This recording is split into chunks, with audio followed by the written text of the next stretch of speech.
স্বাগত নিউজরুম সংলাপের সঙ্গে আছি আমি ফখরুল ইসলাম এবং গত 24 ঘন্টায় ঘটে যাওয়া খবর ও তার বিশ্লেষণ নিয়ে অনুষ্ঠানে আমাদের সঙ্গে অতিথিরা যুক্ত হয়েছেন। শুরুতে তাদেরকে পরিচয় করাতে চাই। আমাদের সঙ্গে আছেন ডক্টর নিজামুল হক ভূঁইয়া, অধ্যাপক, ঢাকা বিশ্ববিদ্যালয়। আছেন doctor Abul Hasnat Milton, chairman foundation for doctor safety and rights, এবং আছেন আলম রায়হান, সিনিয়র সাংবাদিক। আছেন শহীদুল ইসলাম মিন্টু, সম্পাদক, সাপ্তাহিক বাংলা মিল। আপনাদের চারজনকে স্বাগত জানাচ্ছি।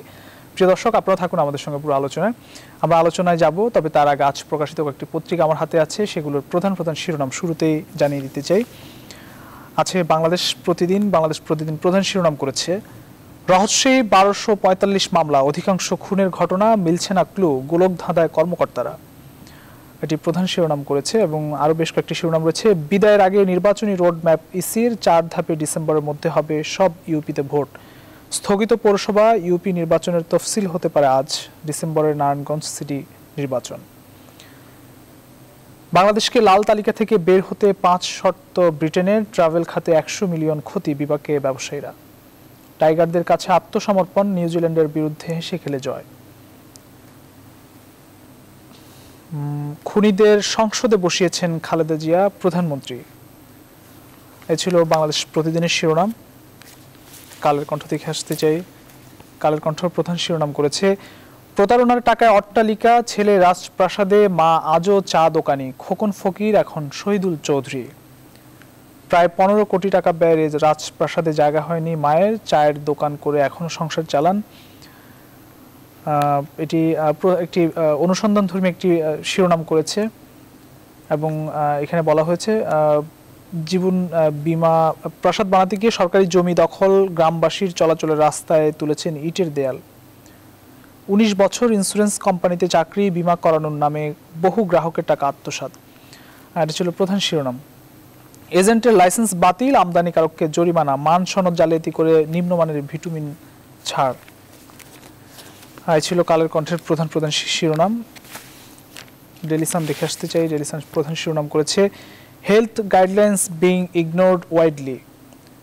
এটি ছিল প্রধান শিরোনাম। Steps taken to collect 24.54 crore doses of corona vaccines, prime minister. Tigers make history again.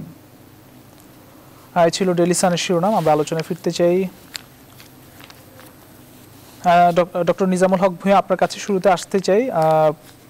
গত বেশ কয়েকদিন ধরে, অর্থাৎ অগাস্ট মাস আসলে আমরা দেখি আসলে যে রাজনৈতিক অঙ্গনে কাদা ছোড়াছুড়ি আমরা দেখি। প্রধান দুটি দল, আসলে সরকারি দল এবং বিরোধী দল। আজকে প্রধানমন্ত্রী সংসদে জানিয়েছেন বঙ্গবন্ধু হত্যাকারীদের জিয়া প্রশ্রয় দিয়েছেন আর খালেদা জিয়া এমপি বানিয়েছেন। রাজনৈতিক অঙ্গন গত কয়েকদিন ধরে এই ধরনের পাল্টাপাল্টি অভিযোগ আমরা দেখছি আওয়ামী লীগ এবং বিএনপির মধ্যে। দেশের ঐতিহাসিক বিষয়গুলো নিয়ে আসলে একটি সঠিক ধারণা সেগুলো নতুন প্রজন্মের কাছে অবশ্যই তাদের জানা উচিত এবং তাদের কাছে খুবই গুরুত্বপূর্ণ। আমরা প্রায় সময় দেখি এক সরকারের সময় ইতিহাস বিকৃতির ঘটনাগুলো আমরা আসলে এগুলো দেখি, এগুলো নিয়ে বেশ বিতর্ক কিন্তু তৈরি হয়। সমাধানের জায়গা আসলে কি বলবেন? আসলে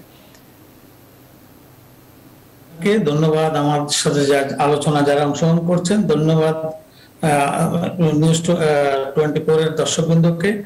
আসলে আগস্ট মাস শোকের মাস। 1975 সালে 15 আগস্ট জাতির জনক বঙ্গবন্ধু শেখ মুজিবুর রহমান এবং তার পরিবারের যে সদস্যরা শাহাদাত বরণ করেছে তাদের শ্রদ্ধা নিবেদন করছি। এখন যেহেতু আগস্ট মাস শেষ, আমাদের এখন 1 সেপ্টেম্বর। আগস্ট মাসের মর্মান্তিক দুর্ঘটনার কথা বললেই যে আজকে মাননীয় প্রধানমন্ত্রী সংসদে যথাযথই বলেছেন। কারণ আপনারা জানেন 1975 সালের 15 আগস্টের পর জাতির জনক বঙ্গবন্ধু শেখ মুজিবুর রহমান নির্মমভাবে নিহত হওয়ার পর ক্ষমতায় এসেছেন জিয়াউর রহমান সাহেব। জিয়াউর রহমান সাহেবের মৃত্যুর পর খালেদা জিয়া ক্ষমতা আসার পর আপনারা দেখেছেন 1996 সালে যে একটা নির্বাচন হলো, সেখানে খুনির রশিদকে উনি ক্ষমতায় বসিয়েছেন বিরোধী দলের নেতা বানিয়ে। সেখানে তো প্রমাণিত হয় যে বঙ্গবন্ধু হত্যার পরে যে ধারাবাহিকতা বিএনপি তার পোষণ করে আসছে। এমনকি আপনারা জানেন যে জিয়াউর রহমান তাদেরকে ক্ষমা করে দেওয়ার পর এমনকি বিভিন্ন জায়গায় তাদেরকে বিভিন্ন দূতাবাসে তাদেরকে চাকরি দিয়েছেন। এখানে প্রমাণিত হয় যে আগস্ট মাসের ঘটনার সাথে প্রত্যক্ষ এবং পরোক্ষভাবে বিএনপি এবং জিয়াউর রহমানের ইন্ধন ছিল এবং উনি সহযোগিতা করেছিলেন। তো আমরা মনে করি যে আগস্ট মাসের এই ঘটনাকে আমাদের নতুন প্রজন্মকে জানতে হবে, যিনি একটি রাষ্ট্রের নায়ক, যিনি একটি রাষ্ট্রের নেতৃত্ব দিয়েছেন এবং উনি জাতির পিতা, যেটা 7 মার্চের ভাষণটি শুনলেই তো বোঝা যায় যে উনি এই দেশের মানুষকে কি দিক নির্দেশনা দিয়েছিলেন। আমাদের নতুন প্রজন্ম এক সময় 15 আগস্ট আমরা যখন বিশ্ববিদ্যালয়ের ছাত্র ছিলাম তখন কিন্তু আমরা দেখলাম 75 সালে 15 আগস্টের পর 80-র দশকে আমরা যখন বিশ্ববিদ্যালয়ের ছাত্র ছিলাম তখন দেখেছিলাম যে বঙ্গবন্ধুর ভাষণটিও কোনো কোনো বিশ্ববিদ্যালয় কোনো কোনো হলে বাজানোর জন্য বন্ধ করে দেওয়া হতো। এমনকি ঢাকা শহর থেকে শুরু করে বাংলাদেশের প্রত্যন্ত অনেক জায়গায় বঙ্গবন্ধুর ভাষণটি বাজানো হতো না। তো সেই সময়গুলো কিন্তু দেশের মানুষ দেখেছে। এমনকি একটা পর্যায়ে ইতিহাস থেকে কিন্তু বঙ্গবন্ধুর নামটাকে তারা বিকৃত করতে চেয়েছিল। 7 মার্চের ভাষণ কোথাও বাজানো হতো না। আমরা দেখেছি পর্যায়ক্রমে যখন 1996 সালে আওয়ামী লীগ ক্ষমতা আসলো তখনই কিন্তু বাংলাদেশের ইতিহাস নতুন করে রচনা করা হলো এবং স্বাধীনতার ইতিহাস এবং স্বাধীনতার সপক্ষের শক্তির পক্ষে তখন ইতিহাস রচিত হলো। এবং আপনারা জানেন 2001 সাল থেকে 2006 এবং 2007-8 সামরিক কায়দায় মঈনুদ্দিন ফখরুদ্দিনের সরকার ছিল, তখনও কিন্তু তারা ক্ষমতা আসতে চেয়েছিল ইতিহাসকে বিকৃত করে, দুই নেত্রীকে মাইনাস করে। আপনারা দেখেন 2009 সাল থেকে কিন্তু আজকে 2021 সাল পর্যন্ত মাননীয় প্রধানমন্ত্রী শেখ হাসিনার নেতৃত্বে এদেশের সঠিক ইতিহাস এদেশের জনগণ জানছে, নতুন প্রজন্ম জানতে পারছে, এমনকি সেভাবেই কিন্তু ইতিহাস সামনের দিকে এগিয়ে যাচ্ছে। আমরা হঠাৎ করে দেখি যে বিরোধী দল মানে সমালোচনার খাতিরে কেউ সমালোচনা করিয়ে যাচ্ছে, কিন্তু তারা আমরা দেখেছি যে বঙ্গবন্ধুর জন্মদিন মৃত্যু 15 আগস্টের বঙ্গবন্ধুর মৃত্যু দিবসে তারপর কেউ কোনো নেত্রী তাদের জন্মদিন পালন করে থাকে। যদি সত্যিকার অর্থে ওনার জন্মদিন হয়েও থাকে, মানুষ কিন্তু এত বড় একজন মহান নেতার মৃত্যুতে জন্মদিনের অনুষ্ঠানটি উনি তো পরের দিনও করতে পারতো। পরবর্তী পর্যায়ে দেখা গেল ওই নেত্রীর জন্মদিন 2-3টে জন্মদিনের তারিখ পাওয়া গিয়েছে। এইভাবে ইতিহাস বিকৃত করার কোনো যৌক্তিকতা নাই বলে আমি মনে করি। আমি মনে করি জনগণ এবং দেশের নতুন প্রজন্ম সঠিক ইতিহাসকেই গ্রহণ করবে এবং সঠিক ইতিহাস গ্রহণ করেই তারা শিখবে এবং সেভাবেই তারা সামনে এগিয়ে যাবে এবং দেশকে সেভাবে এগিয়ে নিয়ে যাবে বলে আমি মনে করি। আসবো আপনার কাছে। আমরা একটু জনাব আলম রায়হান আপনার কাছে আসতে চাই। আসলে এই ইতিহাস বিকৃতি থেকে নিশ্চয়ই আমাদের বেরিয়ে আসা উচিত, কারণ স্বাধীনতার প্রায় 50 বছর বাংলাদেশের বয়স হয়ে গিয়েছে। বাংলাদেশ এখন যেভাবে উন্নয়নের দ্বার প্রান্তে বাংলাদেশ এগিয়ে যাচ্ছে, এই জায়গাটিতে আসলে বাংলাদেশকে এই উন্নয়নের যে ধারা বা বাংলাদেশের যে এগিয়ে যাওয়ার যে ধারা সেটি নিশ্চয়ই চলমান রাখতে হলে এই ইতিহাস বিকৃতির জায়গা থেকে নিশ্চয়ই এগিয়ে আসতে হবে এবং রাজনৈতিক দলগুলোর মধ্যে সেই সমঝোতা নিশ্চয়ই প্রয়োজন। আপনি কি বলবেন, আপনার কি মন্তব্য সংক্ষেপে যদি বলেন? এখানে একটি বিষয় কিন্তু আমাদের খেয়াল করা উচিত যে এখানে কিন্তু ইতিহাস বিকৃতির বিষয় না, কিন্তু আসলে ইতিহাস তো একটি ধারাবাহিকভাবে এগোয়, তো ধারাবাহিকভাবে সাথে বিভিন্ন পর্যায়ে বিভিন্ন ঘটনা সংযুক্ত হয় এবং ইতিহাস সমৃদ্ধ হয়। এখন বাংলাদেশের যে ইতিহাস, স্বাধীনতা যুদ্ধের যে ইতিহাস, পরবর্তী 75 সালের ঘটনাবলীর যে ইতিহাস, নৃশংসতম ঘটনাবলী বিশ্ব ইতিহাসের যে সেই ইতিহাস, এর সাথে আরো সংযোজন আর উপাদান যা কিছু ছিল সেটি কিন্তু বিকৃত হচ্ছে না, সেটি অধিকতর আলোচনায় আসছে। এখন আপনি দেখেন 75-এর সেই বিষয়টা শুরুতে ইতিহাস আমরা কি জানতাম বা কি জানানো হতো, বলা হতো কতিপয় বিপদগামী সেনা সদস্য এই ঘটনা ঘটিয়েছে। পরে ইতিহাসে এই যে একটি মানে ধারণা, খণ্ডিত ধারণা, কিন্তু এটি ছিল ইতিহাসের খণ্ডিত অংশ। ইতিহাস আরো যথার্থভাবে আসলো যে এই ঘটনার সঙ্গে সেই সময়কার সেনাপ্রধান জিয়া রহমান প্রকারান্তরে জড়িত ছিলেন এবং তিনি অপেক্ষায় ছিলেন, সফল হলে তিনি আছেন, ব্যর্থ হলে তিনি নাই। এটি কৌশল। পরবর্তীতে আরো ইতিহাস সংযুক্ত হলো, বিকৃত না, কিন্তু ইতিহাস আরো সংযুক্ত হলো, সমৃদ্ধ হলো।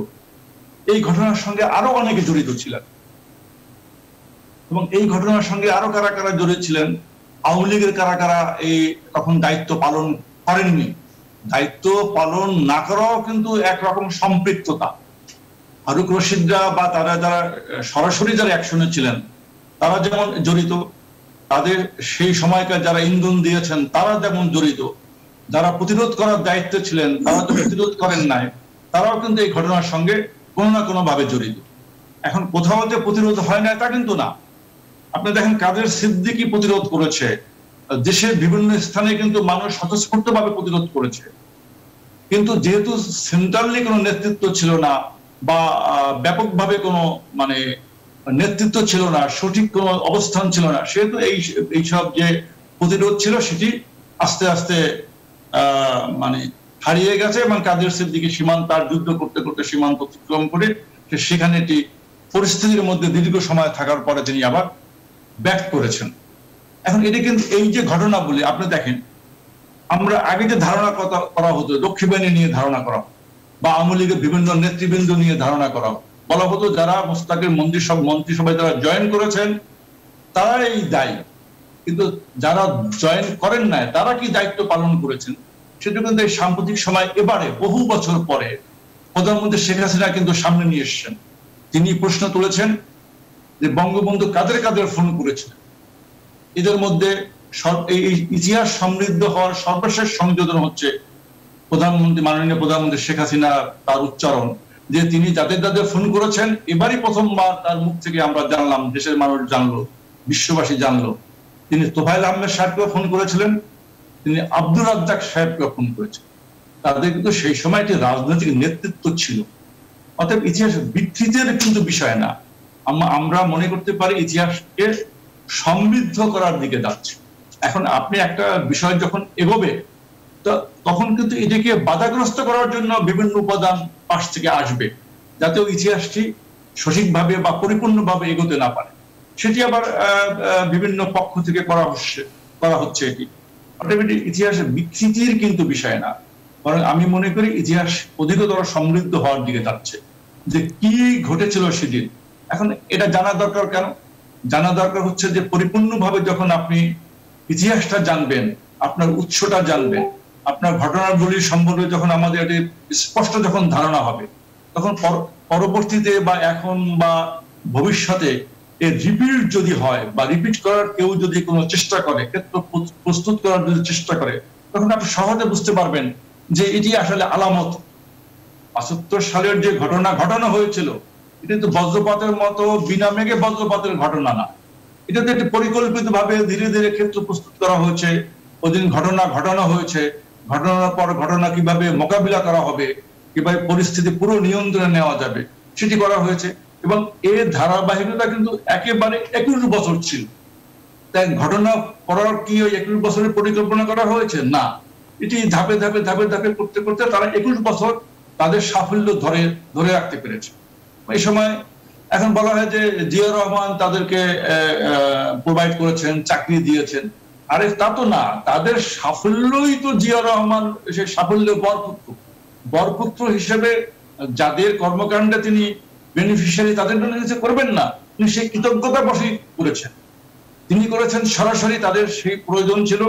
বেগম খালেদা জিয়া যখন রাজনৈতিকভাবে কনফিডেন্ট যে দেশের রাজনীতি তার কন্ট্রোলে, তখন সেই মানে সরাসরি খুনি কিন্তু অনেকে, যারা অংশগ্রহণ না করেছে তারাও খুনি, যারা সমর্থন জুগিয়েছে তারাও খুনি, যারা দায়িত্ব পালন করে না তারাও প্রকারান্তরে খুনি। তখন এই খালেদা জিয়া কি করলেন, তাদেরকে সামনে নিয়ে আসতেন। তার চিন্তা করেন জাতীয় সংসদ, মহান জাতীয় সংসদের বিরোধী দলের নেতার চেয়ারে বসালেন, যে সরাসরি খুনি। কি করলেন, তিনি আর এক বেনিফিশিয়ারি। মনে হতে পারে যে ঈশ্বর সাহেব তারাও তো 21 বছরের ধারাবাহিকতা, তারা সে একজন খুনিকে রাষ্ট্রপতি নির্বাচনে অংশ নেওয়ার জন্য জাতির সামনে তাকে একটা মহান নেতা হিসেবে প্রেজেন্ট করার চেষ্টা করলেন। এটি কিন্তু ইতিহাসের অংশ, ইতিহাস বিকৃতি না, ইতিহাস আসলে এগোচ্ছে, সমৃদ্ধ হচ্ছে, এটি ভালো লক্ষ্য। আসবো আপনার কাছে। আমরা একটু ভিন্ন প্রসঙ্গ নিয়ে কথা বলতে চাই। ডক্টর আবুল হাসনাত মিল্টন, আপনার কাছে আসতে চাই। করোনা প্রসঙ্গ এবং টিকার প্রসঙ্গটি আনতে চাই। আজকে প্রধানমন্ত্রী সংসদে জানিয়েছেন যে প্রতি মাসে প্রায় 1.5 কোটি ডোজ টিকা আনার ব্যবস্থা করা হচ্ছে এবং প্রয়োগ করা হবে হয়তো, এবং 24.5 কোটি ডোজ টিকার ব্যবস্থা এর মধ্যে প্রক্রিয়াধীন চলছে। আসলে এটি আসলে তাহলে আপাতত আমাদের যে সংকটের কথা আমরা ভাবছি আজকে প্রধানমন্ত্রীর কথার মধ্যে দিয়ে সেই সংকটটা আপাতত কাটছে, এমন বিষয়টি স্পষ্ট হলো। আসলে টিকা প্রয়োগ নিয়ে বাংলাদেশের ব্যবস্থাপনা নিশ্চয়ই অনেক ভালো, এবং কোনো ধরনের অনিয়ম যেন না হয় সেদিকেও নজর রাখার একটি বিষয় রয়েছে। ব্যবস্থাপনা যেহেতু আমাদের ভালো, কিছু কিছু জায়গায় আমরা অনিয়মের চিত্র কিন্তু আমরা লক্ষ্য করেছি যখন করোনা শুরু হয়েছিল। আপনার মন্তব্য জানতে চাই শুরুতে, আসলে অস্ট্রেলিয়াতে কিভাবে টিকা প্রয়োগগুলো হয়েছে এবং এখন কি অবস্থা অস্ট্রেলিয়াতে, সেই প্রেক্ষাপটে বাংলাদেশের পরিস্থিতি নিয়ে যে আপনি টিকা প্রসঙ্গ নিয়ে মন্তব্য করেন। ধন্যবাদ। আমরা অস্ট্রেলিয়ার কয়েকটা রাজ্যে, বিশেষ করে নিউ সাউথ ওয়েলস রাজ্য যার রাজধানী সিডনি, এখানে কিন্তু আমরা প্রায় 2 মাস হতে চললো কঠোর লকডাউনের ভিতরেই আছি এবং আমাদের করোনা পরিস্থিতি এখন প্রতিদিন 1000-এর বেশি নতুন রোগী শনাক্ত হচ্ছে। অস্ট্রেলিয়ার কনটেক্সটের পরিপ্রেক্ষিতে এটি কিন্তু অনেক উচ্চ সংক্রমণ বলা যায়।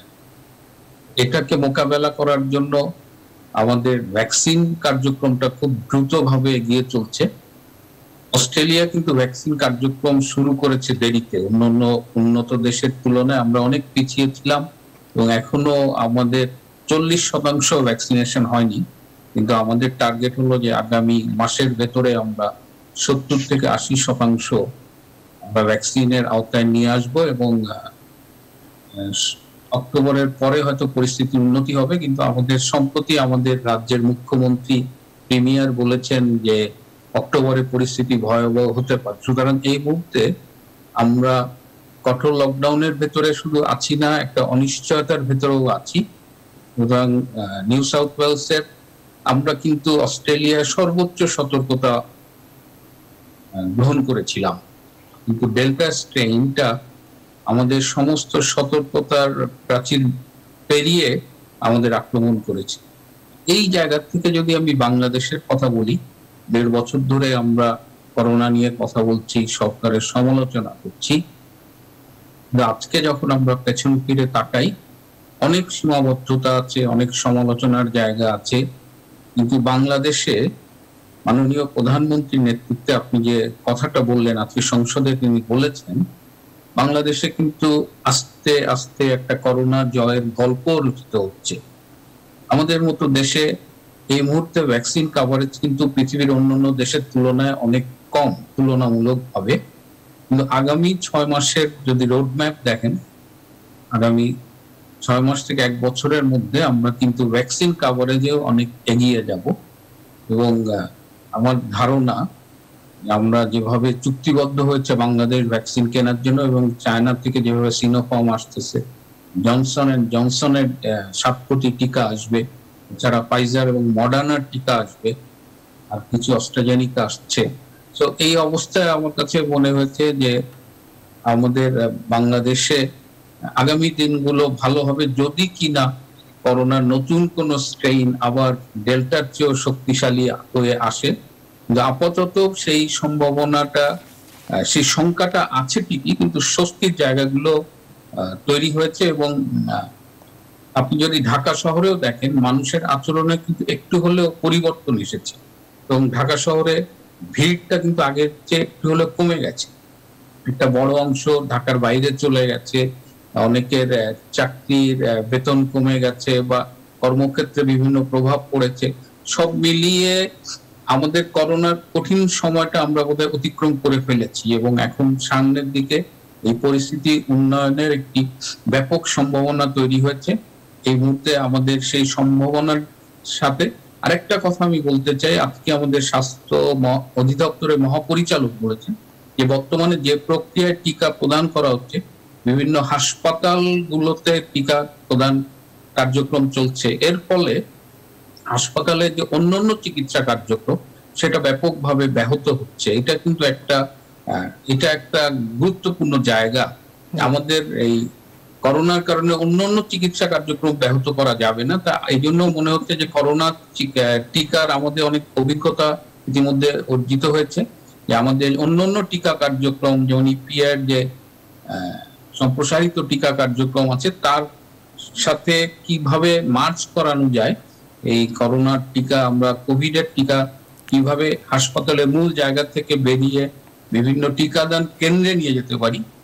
আমার মনে হয় যে এটি গুরুত্বের সাথে ভাবার সময় এসেছে, কারণ আমাদের করোনার পাশাপাশি অন্যান্য রোগীর চিকিৎসাও যেন ব্যাহত না হয়, সেটা যেন চলমান থাকে।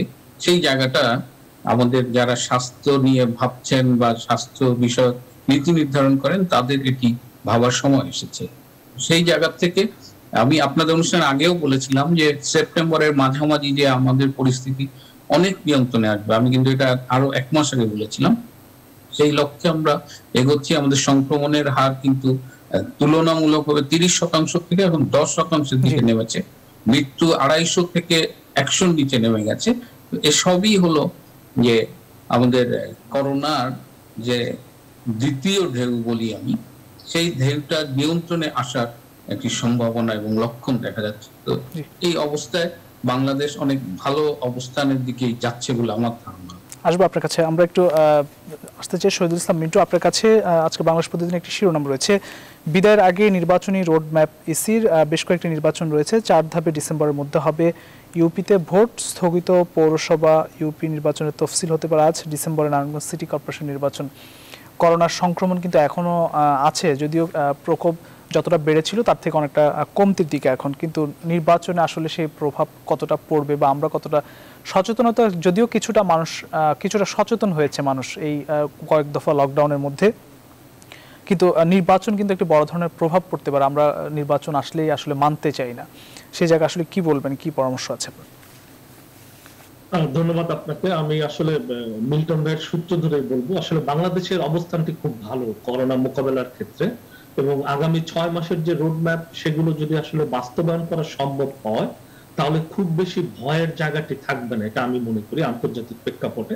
কারণ প্রচুর পরিমাণে ভ্যাকসিন আসবে এবং আন্তর্জাতিক ক্ষেত্রে বড় বড় যে দেশগুলো তারা কিন্তু করোনা মোকাবেলায় অনেকখানি সফল হয়ে গেছে ইতিমধ্যে। যেমন আমি কানাডার কথা যদি বলি, আমাদের 72% মানুষ অলরেডি ডাবল ডোজ ভ্যাকসিন নিয়ে নিয়েছে, প্রচুর পরিমাণে ভ্যাকসিন তারা ডোনেট করছে। উন্নত দেশগুলো এখন কিন্তু যে দেশগুলো পিছিয়ে আছে তাদেরকে সাহায্য করছে। আপনি যে নির্বাচনের কথা বলেছেন, নির্বাচনের ক্ষেত্রে আমাদের জন্য অনেক বড় উদাহরণ কিন্তু ভারত। ভারতে আপনি জানেন যে বেশ কিছুদিন আগে, প্রায় 1-1.5 মাস আগে নির্বাচন হয়েছে, বিশেষ করে তাদের বিভিন্ন এইগুলোতে স্টেটগুলোতে নির্বাচন হয়েছে। ওই নির্বাচন থেকে কিন্তু বিপুল পরিমাণ মানুষ আক্রান্ত হয়েছে করোনাতে, কারণ প্রচুর সভা সমাবেশ হয়। আমরা যেভাবে বাংলাদেশে কিংবা দক্ষিণ এশিয়ায় নির্বাচন করি, আমরা নিজেরা সভা সমাবেশ করি, প্রচারণা করা হয়, মানুষ ভোট কেন্দ্রে যখন যায় সেখানে তো সেভাবে আসলে সামাজিক দূরত্ব বজায় রাখা কোনোভাবেই কিন্তু সম্ভব না। কিন্তু তারপরে তো আমি মনে করি যে নির্বাচন কিন্তু একটি বড় একটি বিষয় একটি গণতান্ত্রিক রাষ্ট্রের জন্য, এবং আমাদের কানাডাতেও আগামী 20শে সেপ্টেম্বর নির্বাচন হচ্ছে, এবং আমাদের কানাডাতে একটি জরিপ হয়েছিল যে আমাদের কানাডার যারা জনগণ তারা এই মুহূর্তে নির্বাচন চান কিনা। কানাডার অবস্থান খুবই ভালো করোনা মোকাবেলার ক্ষেত্রে, কিন্তু দেখা গেছে যে 70-80% মানুষই বলেছেন যে তারা আসলে এই মুহূর্তে নির্বাচন চান না। কিন্তু যেহেতু গণতান্ত্রিক ধারাবাহিকতা রক্ষার জন্য নির্বাচন জরুরি, এজন্য আমাদের এখানেও নির্বাচন হচ্ছে। সেক্ষেত্রে যেটা খুব জরুরি যে মানুষ আগের চেয়ে অনেক সচেতন, তাদেরকে আসলে আরো সচেতন করতে হবে যাতে আমরা স্বাস্থ্য বিধিগুলো মেনে চলি, এবং যখন যার সুযোগ আসবে তারা যেন ভ্যাকসিনটি গ্রহণ করে, কোন রকমই কোন দোদুল্যমনতা না রেখে যেন ভ্যাকসিনটি গ্রহণ করে। কারণ এই করোনা মোকাবেলার পথ একমাত্র দুটি, একটি হচ্ছে যে আপনি ভ্যাকসিন নেওয়া, আর হচ্ছে আপনি স্বাস্থ্য যে বিধিগুলো রয়েছে এগুলো মেনে চলা। তো নির্বাচনের ক্ষেত্রে আমি আশা করব যে ইলেকশন কমিশন নতুন গাইডলাইন দিবে যে এই নির্বাচনগুলো প্রথাগত যেভাবে আমাদের নির্বাচন হয়, ব্যাপক সভা সমাবেশ করে, ব্যাপক গ্যাদারিং করে, সেগুলো থেকে বের হয়ে এসে যদি অন্য কোনো ফর্মুলা তারা দিতে পারেন, এবং উন্নত বিশ্বে যেভাবে নির্বাচন হয় এত পরিমাণে সভা সমাবেশ হয় না, প্রার্থীরা ক্যাম্পেইন করেন, ডিজিটালি তারা ক্যাম্পেইন করেন, ফোন করেন তারা বিভিন্ন যারা ভোটার তাদেরকে, এবং তাদের দরজায় তারা লিফলেট পৌঁছে দেন, হ্যান্ডবিল পৌঁছে দেন। তো এই বিকল্প ব্যবস্থাগুলো আসলে শুধু করোনার জন্য না, বাংলাদেশ যেহেতু এগুচ্ছে, আমি মনে করি যে আধুনিক বিশ্বে গণতন্ত্রের মডেল যেভাবে এগিয়ে যাচ্ছে, গণতন্ত্রের ক্ষেত্রে নির্বাচন একটি অপরিহার্য বিষয়। এই নির্বাচনটিও আসলে নতুন করে ভাবতে হবে যে আমরা প্রথাগত যে নির্বাচন করি এই নির্বাচন থেকে বেরিয়ে এসে আধুনিক ভাবে নির্বাচন করা। ধন্যবাদ। জি, আমরা আসলে আশা করতে চাই যে সামনের যে নির্বাচনগুলো রয়েছে এর আগের থেকে আসলে আলাদা হবে, এবং মানুষ যে শর্তগুলো রয়েছে, বিধিনিষেধগুলো রয়েছে সেগুলো নিশ্চয়ই মেনে সামনের নির্বাচনগুলো নিশ্চয়ই হবে। আমরা একটু আবার যেতে চাই ডক্টর নিজামুল হক ভূঁইয়া স্যার, আপনার কাছে আসতে চাই যে রোববার একটি বৈঠক আছে যেখান থেকে আসলে শিক্ষা প্রতিষ্ঠানগুলো খোলার চূড়ান্ত রূপরেখা আমরা নিশ্চয়ই পাবো। এর মধ্যে স্বাস্থ্যবিধি বা কীভাবে খোলা হবে সেই বিষয়ে একাধিকবার বলা হয়েছে এরই মধ্যে, এবং শিক্ষা চূড়ান্ত সিদ্ধান্ত নিশ্চয়ই আসবে রোববারে। এবং যেই স্বাস্থ্যবিধি যে বাস্তবায়নের ক্ষেত্রে আসলে যারা দায়িত্বরত রয়েছেন সেই জায়গায় আসলে সচেতনতার বিষয় রয়েছে, সেখানে আসলে কতটা প্রতিপালিত হবে সেটি দেখার বিষয়। স্যার কি বলবেন? হ্যাঁ, ধন্যবাদ। আসলে আমাদের প্রাইমারি স্কুল থেকে বিশ্ববিদ্যালয় পর্যায়ে আমাদের প্রায় 4 কোটির উপর স্টুডেন্ট। এর মধ্যে বিশ্ববিদ্যালয় পর্যায়ে আমাদের পাবলিক এবং প্রাইভেট মিলিয়ে প্রায় 8 লক্ষ স্টুডেন্ট, এমনকি আমাদের বিশ্ববিদ্যালয় পর্যায়ে জাতীয় বিশ্ববিদ্যালয় সহ আমাদের প্রায় 24 লক্ষ ছাত্র ছাত্রী পড়াশোনা করে।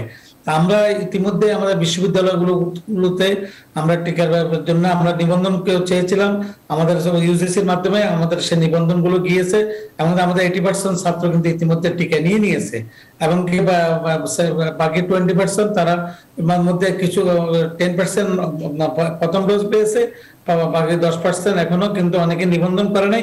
কিন্তু আমরা বলেছি 15 তারিখের মধ্যে তাদেরকে নিবন্ধন করতে হবে। আর আমরা আগেও বলেছিলাম যে 15 অক্টোবর যদিও মাননীয় প্রধানমন্ত্রীর একটা দিক নির্দেশনা ছিল, আমাদের শিক্ষামন্ত্রী বলেছিলেন, আমাদের ইউজিসি বলেছেন 15 অক্টোবর বিশ্ববিদ্যালয়গুলো খুলবে, কিন্তু আমরা ঢাকা বিশ্ববিদ্যালয়ে 1 অক্টোবরেই আমরা হলে ছাত্রদেরকে যারা ডাবল ভ্যাকসিন নিবে তারা হলে উঠবে এবং কি যারা মাস্টার্স এবং অনার্সের ছাত্র তারা উঠবে এবং তারা পর্যায়ক্রমে পরীক্ষাগুলো দিবে এবং পরবর্তী পর্যায়ে মাস্টার্সের ছেলেরা পরীক্ষা দিয়ে চলে যাবে, আমরা পর্যায়ক্রমে আমাদের অন্যান্য ছাত্রদেরকে হলে উঠাবো। সেক্ষেত্রে আমাদের স্বাস্থ্যবিধি আমরা স্ট্রিক্টলি মেনটেন করবো, বিশেষ করে আমাদের শিক্ষক কর্মকর্তা কর্মচারীরা ইতিমধ্যে সবাই ভ্যাকসিনেটেড। এমনকি আমরা স্বাস্থ্যবিধি আগের সময় যখন আমরা হলে ছিলাম বা হলে ছাত্ররা যে অবস্থা ছিল, এখন কিন্তু পূর্বের অবস্থায় ছাত্ররা থাকতে পারবে না। যেমন একটি রুমে একসময় দেখা যাচ্ছে 4 জন 5 জন 8 জন 10 জন থাকতো, দেখা যাচ্ছে গণরুমের কালচার ছিল, সেগুলো কিন্তু শুধু ঢাকা বিশ্ববিদ্যালয় না, কোনো বিশ্ববিদ্যালয়ে থাকবে না। কারণ আমি ঢাকা বিশ্ববিদ্যালয় শিক্ষক সমিতির সাধারণ সম্পাদক এবং পাশাপাশি আমি বিশ্ববিদ্যালয় ফেডারেশন মহাসচিব, যা আমাদের সাথে প্রত্যেকটা বিশ্ববিদ্যালয়ে কথা হচ্ছে এবং প্রত্যেকটা উপাচার্যদের সাথেও আমার মাঝে মাঝে কথা হচ্ছে যে ওনারা প্রত্যেকটা বিশ্ববিদ্যালয়ে স্বাস্থ্যবিধিটা স্ট্রিক্টলি মানবে। যে রুমে 2 জন ছাত্র, যে রুমে 4 জন ছাত্র, সেভাবেই মেনটেন করে ডাবল ভ্যাকসিনেটেড করে তার হলে থাকবে, এমনকি তারা মাস্ক হলের মধ্যে পরে থাকবে, কারণ এটা যেন ব্যর্থ না ঘটে। তবে দুঃখজনক হলো সত্য যে আমরা লক্ষ্য করি যে আমাদের টিএসসি এলাকাতে বিকালবেলা আপনারা আসলে দেখতে পাবেন যে আমাদের প্রচুর ছাত্রছাত্রী ঘোরাফেরা করে, তারা বিশ্ববিদ্যালয় খোলার জন্য আমাদের কাছে বলে স্যার বিশ্ববিদ্যালয় খুলে দেন, কিন্তু তাদের মুখে মাস্ক নেই। আমরা বললাম যে তোমরা যদি মাস্ক না পরো, তোমরা যদি সচেতন না থাকো, স্যার কি আর হবে, কিন্তু কি আর হবে বলে তো কোনো লাভ নেই, অনেক কিছুই তো হতে পারে। এবং আমরা দেখেছি যে ডেল্টা ভাইরাসের কারণে এবার আমাদের অনেক জুনিয়র শিশু থেকে শুরু করে আমাদের কম বয়সী অনেকে আক্রান্ত হয়েছেন। তো সুতরাং আমাদের ছাত্রদেরকে খুব সচেতন হতে হবে, কারণ আমরা তাদেরকে বলে যাব। তবে আমরা এটা বলতে পারি যে বিশ্ববিদ্যালয়গুলো খুললে যেন আমাদের রোববারের চূড়ান্ত সিদ্ধান্ত, আমরা বলেছিলাম যে সংক্রমণ যদি 10-এর নিচে আসে সেটা 15 অক্টোবর লাগবে না, এর আগে খুলতে হবে। তো খুলতে হলে আবার টিকা লাগবে। আমরা শেষ পর্যায়ে টিকা যদি সবাই না দিয়ে থাকে, সেক্ষেত্রে আমরা কোনো ভ্যাকসিনেটেড করা ছাড়া কোনো ছাত্রকে নিয়ে আমরা হলে ক্লাস করাবো না।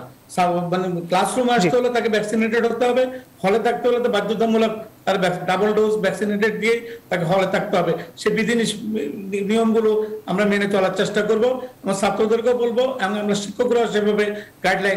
ধন্যবাদ স্যার। আমরা একদম শেষ পর্যায়ে চলে এসেছি স্যার, আমরা বুঝতে পেরেছি। আমরা ডাক্তার আবুল হাসান মিল্টন আপনার কাছে একটু আসতে চাই, একদম 2 মিনিটের জন্য, সময় একেবারেই কম। করোনার প্রকোপ কিন্তু ঠিকই কমছে, বাট আমাদের যে এখন 10%-এর কাছাকাছি আসলে যেই সংক্রমণের হার সেটি চলে এসেছে, কিন্তু আরও নিশ্চয়ই কমা আমরা আশা করি যে নিশ্চয়ই আরও কমবে। স্বাস্থ্যবিধি এখনও কিছু কিছু ক্ষেত্রে উপেক্ষিত হতে দেখি আমরা, যদিও বিভিন্ন বিভিন্ন জায়গায় আসলে অনেকে মাস্ক পরছেন আমরা দেখছি, এটি খুবই খুশির খবর। অস্ট্রেলিয়া এখন আসলে কিভাবে, আপনি বললেন যে লকডাউন এখনও চলছে, সেখানে তারা কিভাবে মানছে, আপনার যদি কোনো পরামর্শ থাকে শেষ বক্তব্য। আমাদের শিক্ষা প্রতিষ্ঠান, আমাদের ইউনিভার্সিটি গুলো অনেকদিন ধরে অনলাইনে পড়াচ্ছে, সেটা কন্টিনিউ করছে। স্কুলগুলো অধিকাংশ ছাত্রছাত্রী যাচ্ছে না, যাদের কোনো বিকল্প নেই, অভিভাবকরা কাজ করছে, ইমার্জেন্সি কাজ করছে, শুধুমাত্র সেই ছাত্রছাত্রীরা বিশেষ অ্যারেঞ্জমেন্টের মধ্যে স্কুলে যাচ্ছে। বাংলাদেশের জন্য আমার একটা পরামর্শ হবে, যেটা স্যার বললেন, যে বিশ্ববিদ্যালয়ে ভ্যাকসিনেটেড না হলে তাকে হলে বা ইউনিভার্সিটিতে ক্লাস করতে দেওয়া হবে না, থাকতে দেওয়া হবে না, এটি একটি জরুরি। আরেকটি হলো, অনেক দেশে আমরা দেখেছি স্কুলের যেসব বাচ্চারা পড়ছে তাদের অভিভাবকদের জন্য ভ্যাকসিনেশনটা মাস্ট করে দিয়েছে। অভিভাবকদের যদি ভ্যাকসিনেশন না করা থাকে, তাহলে সেই বাচ্চাকে স্কুলে আসতে দেওয়া হচ্ছে না। সুতরাং আমরা যদি বিশ্ববিদ্যালয়ের পাশাপাশি স্কুল কলেজ খোলারও চেষ্টা করি, সেক্ষেত্রে শিক্ষার্থীদের পাশাপাশি বাচ্চাদের এখনো আমরা টিকা দিচ্ছি না, শিক্ষার্থীদের অভিভাবকদের টিকার আওতায় আনা যায় কিনা প্রায়োরিটি বেসিসে, সেই জায়গাটা চিন্তা করে আমার মনে হয় যে আস্তে আস্তে শিক্ষাঙ্গন খোলার ব্যাপারে আমরা ভাবতে পারি। এবং আমি বারবার বলেছি যে আমাদের শিক্ষামন্ত্রী ডক্টর দীপুমণি একজন জনস্বাস্থ্য বিশেষজ্ঞ, সুতরাং এ ব্যাপারে তার নেতৃত্বে এবং তার জনস্বাস্থ্য বিষয়ক জ্ঞানটাকেও যদি আমরা একটু বিবেচনায় রাখি, তাহলে তার উপর আস্থা রেখে আমরা এই সিদ্ধান্তগুলো নিতে পারি। ধন্যবাদ স্যার, থাকুন আপনি। আমরা একটু যেতে চাই আলম রায়হান আপনার কাছে। কালের কণ্ঠের শিরোনাম আমরা দেখলাম, প্রতারণার টাকা অট্টালিকা। তার মা এখনো চা দোকানি, বাট সে 19 বছর ইন্স্যুরেন্স কোম্পানিতে চাকরি করেছে, বীমা করানোর নামে বহু গ্রাহকের টাকা আত্মসাৎ করেছে। এই ধরনের প্রতারণার ঘটনা কিন্তু আমরা সম্প্রতি প্রায় গত 2-3 বছর যাবৎ বেশ দেখছি। আসলে এগুলো কিন্তু অনেকটাই বাড়ছে। প্রতারণার বিরুদ্ধে আসলে কি শুদ্ধ অভিযান নিশ্চয়ই দরকার, সামাজিক সচেতনতাও নিশ্চয়ই দরকার। কি বলবেন এই ক্ষেত্রে, সংক্ষেপে যদি বলেন? বিষয় হচ্ছে কি, প্রতারণা কিন্তু আজকের বা গতকালকের ঘটনা, এটি আদিম যুগ থেকে চলে আসছে। সাম্প্রতিক সময় সুবিধাটা হচ্ছে এই ধরা পড়ার হারটা বেড়েছে। ধরা পড়ার হার বেড়েছে বলে মনে হয় যে এটি বেড়েছে, কিন্তু এটি কিন্তু চলেই আসছে। বরং এই ধরা পড়ার ঘটনাটা কিন্তু একটি শুভ একটি লক্ষণ, যে প্রতারণা করে পার পেয়ে যাওয়ার যে ধারাটি ছিল সেটি মোটামুটি ভাবে ব্যাহত হচ্ছে এবং চেক দেওয়া যাচ্ছে। কিন্তু প্রতারণা করার সুযোগ কি বাড়ছে কিনা আপনার কাছে কি মনে হয়? যে এই যে আমরা তো এর আগে এই ধরনের ঘটনা খুব কমই দেখেছি। না, কমই দেখেছি, ধরা কম পড়েছে। এটা কিন্তু আপনি এটা একটু খেয়াল করতে হবে, যে ধরাটা কম পড়েছে, চিহ্নিত কম হয়েছে। আইন শৃঙ্খলা বাহিনী বা সংশ্লিষ্ট বিভাগের যারা ছিলেন, এদের হয়তো বা কেউ শেয়ার করতেন অথবা জানতেন না। এখন শেয়ারিং যে কেউ করেন না তা না, কিন্তু বিভিন্ন এজেন্সির কারণে এক এজেন্সি শেয়ার করলে অন্য এজেন্সি আবার ধরে। ধরা পড়া হারটা বেড়েছে, আপনি এটা খেয়াল করতে হবে। আর মা চায়ের দোকানে করে, উনি 15 কোটি টাকার বাড়িতে থাকে, যে প্রতারক সে সকলের সঙ্গেই প্রতারক। প্রতারকের কোনো দেশ নাই, সমাজ নাই, রাষ্ট্র নাই, মা নাই, কিছু নাই, সে প্রতারক। সে এখন মজ্জাগত ভাবে প্রতারক, এবং প্রতারকদের এই নেচারটাই এইরকম হয়, সে সকলের সাথে প্রতারণা। আমি বিস্মিত হচ্ছি না, একজন প্রতারক তো এইভাবেই করবে। কিন্তু আমাদের সামাজিক সচেতনতার জায়গাটা কিন্তু বাড়ানো দরকার, বা এই ক্ষেত্রে এই প্রতারণার ফাঁদে যারা পা দেয়, এদেরকেও জিজ্ঞেস করা উচিত যে আপনি কিভাবে অতি সহজে মনে করলেন যে আপনি 100 টাকা বিনিয়োগ করলে 1000 টাকা পাবেন 1 মাসের ভিতরে? কেন মনে হলো আপনার? আপনি কেন মনে করলেন যে আপনার লেখাপড়া এই পর্যন্ত, কিন্তু আপনি 5 লাখ টাকা দিলেই আপনি 50,000 টাকা বেতনের একটি চাকরি পাবেন? কেন এটা মনে করলেন? তাকেও কিন্তু প্রশ্নের আওতায় আনা উচিত।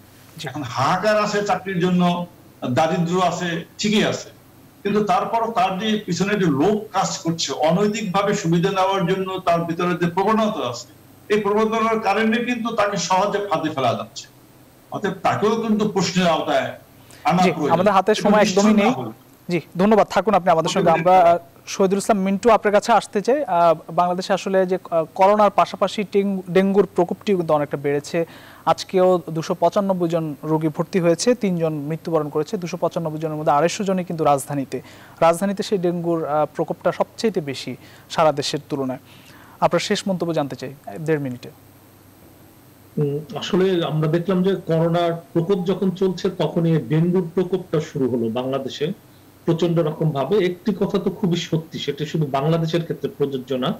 আমরা যারা বিশ্বের বিভিন্ন দেশের খবরগুলো দেখি কিংবা বোঝার চেষ্টা করি, পুরো বিশ্বেরই কিন্তু এই করোনা আমাদেরকে দেখিয়ে দিয়েছে যে আমরা কখনোই কোনো দেশই কিন্তু আমাদের হেলথ সিস্টেমটাকে নিয়ে এরকম সিরিয়াসলি কখনো ভাবিনি। আমরা কখনো মনে করিনি যে করোনার মতো এরকম একটি মহামারী আসলে এটিকে মোকাবেলা করতে আমরা পর্যদস্ত হব, এবং সেটা কিন্তু ঘটেছে। কানাডা, আমেরিকা বলেন, ব্রিটেন বলেন, প্রত্যেকেই কিন্তু এখন ফিল করছে যে হেলথ সেক্টর গুলো ঠিক যেভাবে কাজ করবার কথা ছিল সেভাবে করেনি।